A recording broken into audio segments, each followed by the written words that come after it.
যারা জাপানি ভাষা বলতে পারে তাদের লেভেল আছে, লেভেল 1, লেভেল 2, এই বিশেষ লেভেল 4 পর্যন্ত যে পারবে তাকে ওটা পাস করলে নিয়ে যাবে, ঠিক আছে বিষয় না। কাজে আমি বললাম যে তাহলে আমরা বসে আছি কারণ তাকে জাপানি ভাষা শিক্ষক আর চলে যাক সেখানে, তারা বলতেছি নিয়ে যাবে। তো সেটা আমি আলাপ করে আসবো কিভাবে করবো। আমি যে প্রথমে আমরা 1 লক্ষ ছেলে মেয়ে টার্গেট করব এবং ওদেরকে বলবো শিক্ষক দাও, অথবা এখানে যারা শিক্ষকতা করতে পারে যেতে পারে যেভাবে হোক আমরা শিক্ষক জোগাড় করবো।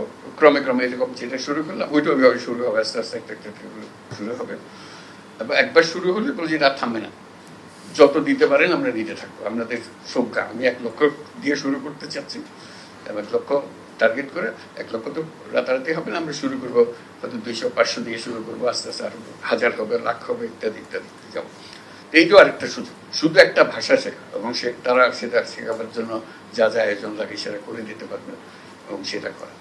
এটা যে কত রকমের সুযোগ আছে এটা একবার করতে পারলে এই ধরনের কাজ তরুণ উদ্যোক্তাদের নিয়ে আমরা বহুদূর যেতে পারি। সেটা জাস্ট জানিয়ে রাখলাম। সাফল্য কি হবে যাওয়ার পরে কথা হবে, তাদের সঙ্গে ফিরে আসে জানাতে পারবে।